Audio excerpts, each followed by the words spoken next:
بسم اللہ الرحمن الرحیم بسم اللہ الرحمن الرحیم الحمد للہ رب العالمین والصلاة والسلام علی اشرف الانبیاء والمرسلین وعلی اہل بیتہ الطیبین الطاہرین المعصومین۔ عزیز طلبہ، السلام علیکم ورحمۃ اللہ وبرکاتہ۔ امید ہے آپ سب خیریت سے ہوں گے۔ شرح لمعہ اول کے حوالے سے 8ویں درس میں لمعہ دمشقیہ کے مقدمہ کی شرح میں شہید ثانی نے جو علمی مطالب بیان کیے ہیں ان میں سے بعض کو ذکر کیا جائے گا۔ اس درس میں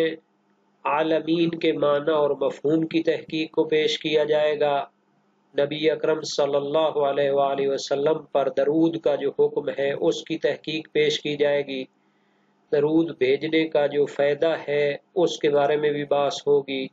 آل نبی صلی اللہ علیہ وسلم پر درود کا کیا حکم ہے اس کو بھی واضح کیا جائے گا، اور آل نبی کی خصوصیات کے حوالے سے بھی شہید ثانی نے جو ذکر کیا ہے اس کو بھی بیان کیا جائے گا۔ سب سے پہلے عالمین کے معنی اور مفہوم کے بارے میں یہاں پر پیش کیا جاتا ہے۔ یہ دراصل شہید اول کے کلام میں تھا علی العالمین، تو اس کے بارے میں فرماتے ہیں جمع العالم، یہ جو عالمین ہے یہ اصل میں عالم کی جمع ہے۔ وَهُوَ اسم لما يعلم به، یہ دراصل نام ہے ان چیزوں کا جن کے ذریعے کسی چیز کو پہچانا جاتا ہے۔ کالخاتم والقالب، جیسا کہ خاتم کا لفظ بھی ہوتا ہے انگوٹھی کے لیے، والقالب کا بھی لفظ ہوتا ہے، سانچے کے معنی میں ہوتا ہے یہ لفظ۔ غلب فیما یعلم بہ الصانع، عالمین کے لفظ کا غلبہ استعمال یہ ہے ان چیزوں کے لیے ہے جن کے ذریعے صانع اور خالق کو پہچانا جاتا ہے، یعنی خداوند متعال کے علاوہ جتنی بھی مخلوقات ہیں، جو کچھ بھی خدا کے علاوہ ہے وہ سارا ظاہر ہے کہ خداوند متعال کی خلقت اور مخلوق ہے، تو ان کے ذریعے جب صانع کو پہچانا جاتا ہے تو اس کے لیے عالمین کا لفظ بولا جاتا ہے۔ وَهُوَ كُلُّ مَا سِوَاهُ مِنَ الْجَوَاهِرِ وَالْأَعْرَاضِ، عالمین میں ہر وہ چیز آ جاتی ہے جو ذات باری تعالیٰ کے علاوہ ہے، چاہے وہ جواہر ہیں چاہے وہ اعراض ہیں۔ جوہر اور عرض کی جو اصطلاح ہے یہ دراصل فلسفہ اسلامی میں استعمال ہوتی ہے۔ وہ جو موجودات ہیں ان کو دو قسموں میں تقسیم کرتے ہیں، کہتے ہیں کچھ چیزیں جوہر ہیں کچھ چیزیں عرض ہیں۔ جوہر کی تعریف میں وہ فرماتے ہیں ما اذا وجد لا فی الموضوع، یعنی ایسی چیزیں کہ جن کو اپنے وجود کے اظہار کے لیے کسی دوسرے موضوع کی ضرورت نہیں ہے۔ تو اس کو مزید واضح کرنے کے لیے عرض کی تعریف کو ہم دیکھیں۔ عرض کی تعریف میں کہتے ہیں ما اذا وجد فی الموضوع، عرض وہ چیز ہوتی ہے کہ جو اپنے وجود کے لیے کسی موضوع کی محتاج ہوتی ہے۔ اب عرض میں رنگ کو لے لیں، رنگ اپنے وجود کے اظہار کے لیے ایک موضوع کے محتاج ہے، جیسا کہ کبھی دیوار پہ لگے گا کبھی کسی میز کرسی پہ وہ رنگ لگے گا۔ تو جوہر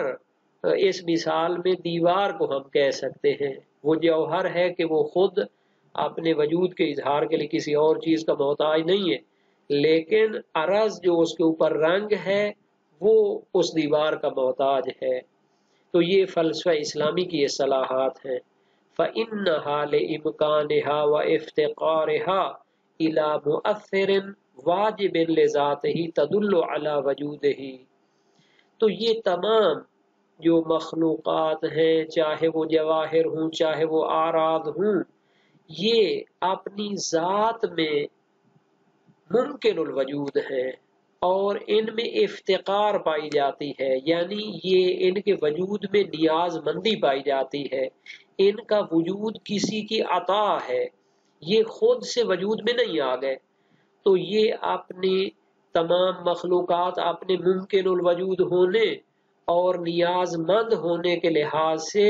ایک مؤثر، ایک خالق اور واجب الوجود کی طرف یہ نیاز رکھتے ہیں۔ تدل علی وجود ہی، تو یہ ساری مخلوقات کا جو نظام ہے یہ مل کر وجود واجب الوجود پر دلالت کرتے ہیں۔ یہ ساری مخلوقات بغیر چلانے والے کے کوئی کشتی نہیں چل سکتی، بغیر بنانے والے کے کوئی کمرہ نہیں بن سکتا، تو اتنی بڑی کائنات اپنے مختلف مظاہر کے ساتھ کیسے وہ وجود میں آ گئی ہے، اس میں کیسے حرکت آ گئی ہے؟ تو پتہ چلتا ہے کہ اس پوری کائنات کے وجود میں آنے اور اس میں جو کچھ بھی حرکت اور جو کچھ بھی زندگی کے مظاہر ہیں، یہ سب ایک ایسے واجب الوجود خالق مالک کی طرف سے ہے کہ جو کسی کا محتاج نہیں ہے، اس کی زندگی اور اس کا وجود کسی اور کی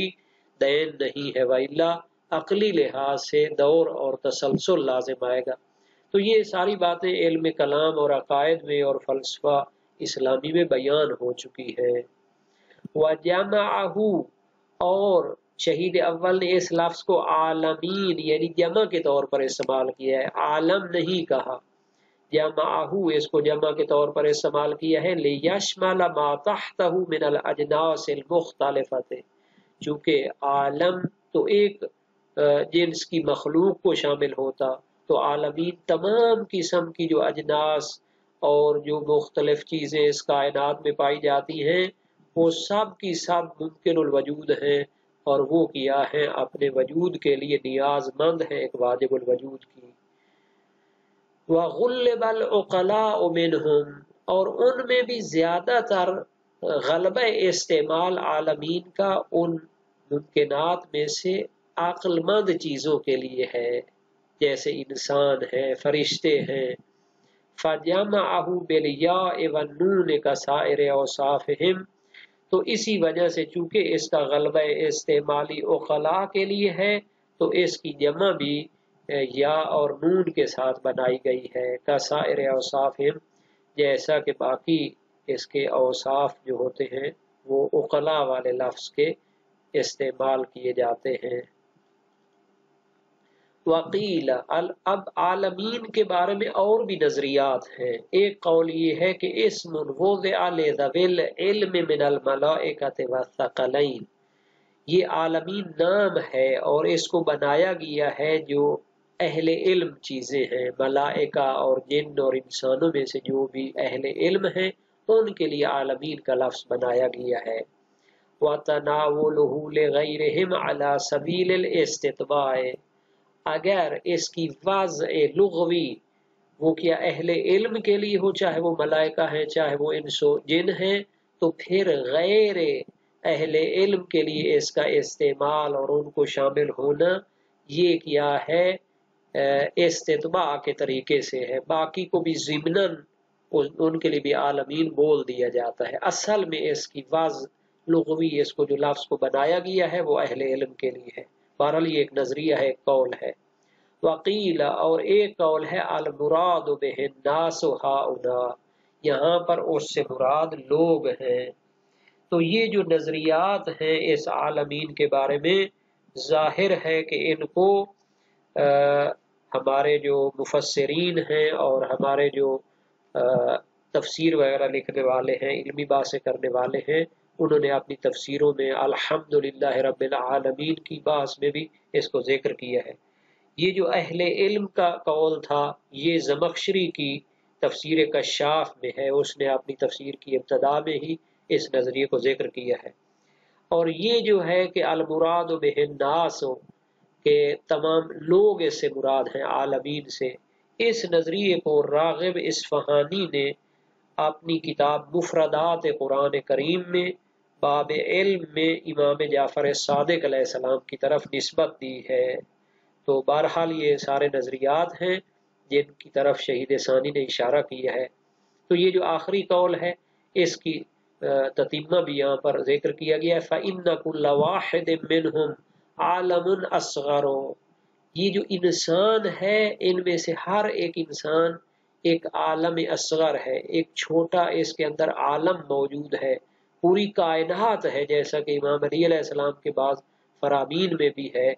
کہ اگرچہ کہ اس کا وجود چھوٹا ہے لیکن اس کے اندر جو عقل ہے، جو شعور ہے، یہ پورا ایک عالم اس میں وجود میں آ جاتا ہے۔ من حیث انہ یشتمل علی نظائر ما فی العالم الاکبر، چونکہ انسان کے اندر بھی عالم اکبر کی طرح، جیسا کہ یہ پوری کائنات عالم اکبر کہلاتی ہے، تو اس کی طرح انسان کے اندر بھی ایک ایک سسٹم جو ہے اگر اس پر بحث کی جائے تو پورا ایک عالم وجود میں آ جاتا ہے۔ ایک کتاب لکھی گئی تھی دا ان نون مین، ابھی تک انسان کو پہچانا ہی نہیں گیا۔ پہلے انسان کو 2-2.5 سال پہلے ارسطو نے جو اس کی تعریف کی تھی وہ ایک تعریف تھی الانسان حیوان ناطق، حالانکہ یہ ایک تقریبی تعریف تھی، کوئی حتمی فیصلہ نہیں تھا۔ انسان کے اندر ایک ایک جو صلاحیت پائی جاتی ہے، ایک ایک جو اس کے اندر سسٹم پایا جاتا ہے، وہ پورا اب میڈیکل میں دیکھ لیں اس کا ایک ایک شعبہ جو ہے وہ کہاں پہنچ گیا ہے۔ تو بہرحال یہ ایک نظریہ ہے کہ ہر انسان وہ کیا ایک عالم اصغر ہے، چونکہ اس میں شباہت پائی جاتی ہے عالم اکبر کے ساتھ۔ من الجواہر والاراز، جیسا کہ عالم اکبر میں اس پوری کائنات میں جواہر ہیں، آراز ہیں، التی یعلم بها الصانع، اور ان کے ذریعے ہم ان کے خالق مالک کو پہچانتے ہیں، کما یعلم بما ابدعہ فی العالم الاکبر، جیسا کہ عالم اکبر کو بنانے والے اس کا ایجاد، ابدا کا معنی ہوتا ہے ایجاد کرنا، اس کے ایجاد کرنے والے کو پہچانا جاتا ہے۔ اسی طرح اس انسان کو بھی اگر سمجھ لے، جیسا کہ کہا گیا کہ اگر ہم اپنی ذات کو پہچان لیں تو اس کے خالق کو بھی پہچان سکتے ہیں، تو اسی طرح ہے کہ یہ انسان ایک عالم اصغر ہے۔ بہرحال شہید اول کے کلام میں مزید اس میں موجود ہے اصطفاہ ای اختارہ، اللہ تعالیٰ نے نبی اکرم کو منتخب کیا ہے، وفضلہ علیہم اجمعین، اور نبی اکرم کو تمام مخلوقات پر فضیلت دی ہے۔ یہ تو ظاہر ہے ہمارا نظریہ ہے کہ نبی اکرم سید الانبیاء والمرسلین ہیں، پوری کائنات جو مخلوقات ہیں ان پر فضیلت رکھتے ہیں۔ صلی اللہ علیہ، یہ شہید اول کا کلام ہے کہ اللہ تعالیٰ درود بھیجے نبی اکرم پر، من الصلاة المأمور بها فی قولہ تعالی، یہ وہ درود ہے جس کا حکم دیا گیا ہے اللہ تعالیٰ کے فرمان میں، یا ایھا الذین آمنوا صلوا علیہ وسلموا تسلیما، صلوا علیہ وسلموا تسلیما، کہ اللہ اور اس کے ملائکہ درود بھیجتے ہیں نبی اکرم پر، پس تم بھی کیا کرو اس پر درود بھیجو اور سلام بھیجو۔ تو یہ اسی آیت کی روشنی میں انہوں نے درود بھیجا ہے۔ وَأَصْلُهَا الدُّعَاءُ، اصل کیا ہے؟ دعا کرنا ہے ان کے لیے، صلی کا معنی دعا کرنا ہے۔ لَكِنَّهَا مِنْهُ تَعَالَى مَجَازٌ فِي الرَّحْمَةِ، اب اللہ تعالیٰ کیا کر رہا ہے؟ وہ کہہ رہا ہے کہ میں بھی ان پر درود بھیجتا ہوں، تو اللہ تعالیٰ کی طرف سے وہ رحمت کرنے کے معنی میں ہے۔ وَغَایَةُ السُّؤَالِ بِهَا عَائِدٌ إِلَى الْمُصَلِّ، اب جب ہم نبی اکرم پر درود بھیجتے ہیں تو اس کا معنی یہ ہوتا ہے کہ ہم جب وہ نبی اکرم کے لیے دعا کرتے ہیں، سوال کرتے ہیں، درخواست کرتے ہیں اللہ تعالیٰ سے کہ آپ ان پر درود بھیجیں، تو اس کا فائدہ خود درود بھیجنے والے کی طرف پلٹتا ہے، عائد ہوتا ہے الی المصلی، خود جو درود بھیج رہا ہوتا ہے۔ لأن اللہ تعالیٰ قد اعطى نبیہ صلی اللہ علیہ وآلہ من المنزلۃ والزلفى لدیہ ما لا تؤثر فیہ صلاۃ مصل، چونکہ اللہ تعالیٰ نے اپنے پیغمبر صلی اللہ علیہ وآلہ وسلم کو وہ بلند مرتبہ اور وہ قرب عطا کیا ہے اپنی ذات کے ساتھ کہ کسی درود بھیجنے والے کے درود کا اس میں اثر نہیں ہو سکتا، مزید اس سے بلند مرتبہ کوئی نہیں ہے۔ تو بہرحال یہ فضائل کی کتابوں میں، حدیث کی کتابوں میں، تفسیر کی کتابوں میں، عقائد کی کتابوں میں، یہ ساری چیزیں اہل اسلام اس کو سمجھتے ہیں کہ نبی اکرم کی ذات بلند ترین مراتب پر فائز ہے، اب ہمارے درود کی وجہ سے اس میں کوئی بلند مرتبہ نہیں آتا، بلکہ یہ جتنا بھی ہم درود بھیجتے ہیں اس کا جو اثر ہوتا ہے وہ خود درود بھیجنے والے کی طرف لوٹتا ہے، اور اس کو بلندی درجات اور اس کے لیے جو ہے نا فوائد حاصل ہوتے ہیں۔ کما ناطقت بہ الاخبار وصرح بہ العلماء الاخیار، جیسا کہ روایات میں اس کی تصریح آئی ہے، روایتیں بول رہی ہیں اس مطلب کے لیے، اور علماء اخیار نیکوکار جو علماء ہیں انہوں نے بھی اس کی تصریح کی ہے کہ درود بھیجنے کا فائدہ خود درود بھیجنے والے کو ہوتا ہے۔ وَكَانَ يَنبَغِي اتِّبَاعُهَا بِالسَّلَامِ عَمَلًا بِظَاهِرِ الْأَمْرِ۔ اب شہید اول نے آیت کی روشنی میں درود تو بھیج لیا، لیکن سلام نہیں انہوں نے پیش کیا اپنے خطبے میں، تو شہید ثانی فرماتے ہیں مناسب تھا کہ وہ اس کے بعد سلام بھی بھیجتے، عملاً بظاہر الامر، چونکہ آیت میں تو آیا ہوا ہے کہ آپ کیا کریں، سلام بھی بھیجیں۔ وَإِنَّمَا تَرَكَهُ لِلتَّنبِيهِ عَلَىٰ عَدَمِ تَحَتُّمِ إِرَادَتِهِ مِنَ الْآيَةِ، انہوں نے اس سلام کو کیوں چھوڑا ہے؟ تاکہ یہ بیان کریں کہ آیت میں حتمی طور پر اس کو ذکر کرنا اور سلام بھیجنے کو واجب نہیں قرار دیا گیا، لجواز کون المراد بہ الانقیاد بخلاف الصلاۃ، چونکہ اس سلم و تسلیم کا معنی یہ ہو سکتا ہے، ممکن ہے کہ اس سے مراد اطاعت کرنا ہو نبی اکرم کی بخلاف صلاۃ، حالانکہ وہ جو درود والا صلو علیہ تھا اس میں تو درود بھیجنا ہی مراد ہے، لیکن اگر سلمو سے مراد ان کی اطاعت کرنا ہو تو پھر ان پر سلام بھیجنا واجب نہیں ہوگا علیحدہ طور پر۔ وَعَلَىٰ آلِهِ،